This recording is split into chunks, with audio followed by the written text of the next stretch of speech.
Assalamualaikum warahmatullahi wabarakatuh.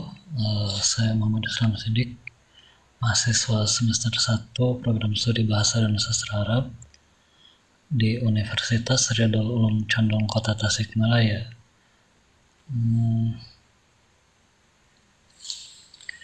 Mewakili kelompok kami, kelompok 3 dari mata kuliah Bahasa Indonesia di bawah bimbingan dosen pengampu Ibu Lena Sayati SPD Hum.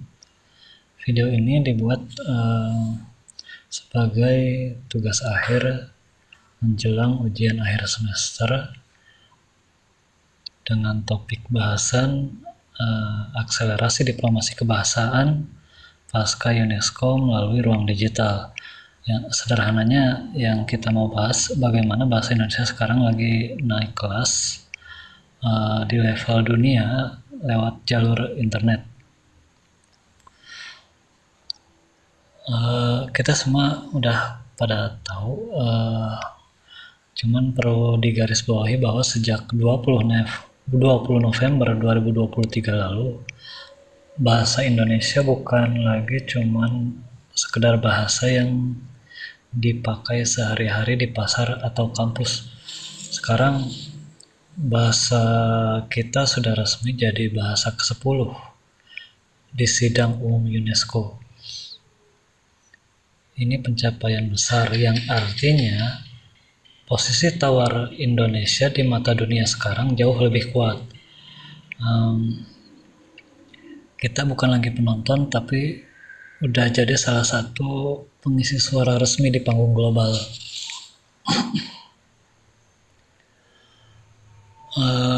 Seringkali muncul pertanyaan kenapa kita harus repot-repot membawa bahasa kita ke luar negeri. Jawabannya tertuang di Undang-Undang Nomor 24 Tahun 2009.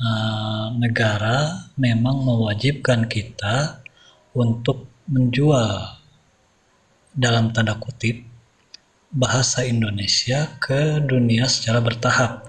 Strateginya bukan menggunakan kekerasan, cuman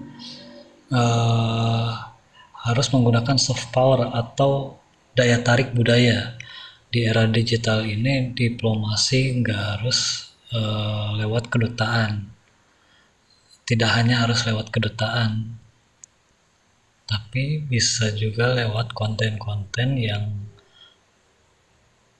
bisa bikin orang luar penasaran dengan Indonesia itu seperti apa.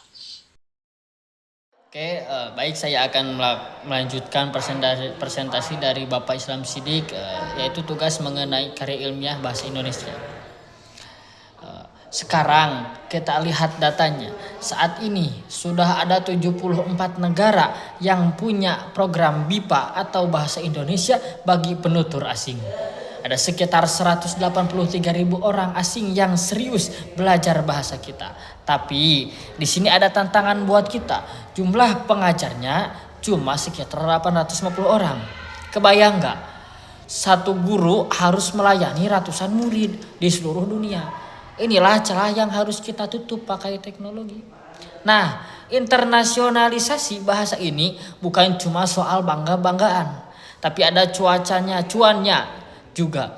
Saat bahasa Indonesia makin dikenal, nilai jualnya, produk kita mulai dari film, musik, sampai produk UMKM itu naik. Investor asing juga bakal lebih nyaman masuk ke sini kalau mereka merasa bahasa kita itu keren dan global. Jadi bahasa itu sebenarnya adalah modal ekonomi yang selama ini mungkin kita remehkan. Teman-teman sadar enggak? Sekarang banyak orang asing yang belajar bahasa kita bukan dari buku teks, tapi dari platform digital seperti TikTok atau YouTube. Inilah yang disebut fenomena digital native. Algoritma media sosial itu ajaib. Mereka bisa mempertemukan budaya kita dengan orang di belahan bumi lain secara otomatis. Diplomasi kita sekarang sifatnya people to people. Dari kita langsung ke mereka lewat layar smartphone masing-masing. Baik, terima kasih kepada Saudara Rifki yang telah memaparkan bahwasannya pengajaran kita atau pengajar kita sangatlah terbatas. Nah, kita tidak boleh memakai cara lama. Kita butuh bantuan teknologi, yaitu artificial intelligence atau kecerdasan buatan, supaya menghasilkan opsi terbaik terhadap pembelajaran yang akan datang. Bayangkan kalau para pelajar asing bisa latihan ngobrol pakai chatbot yang super canggih sebelum mereka ketemu guru yang benar-benar nyata.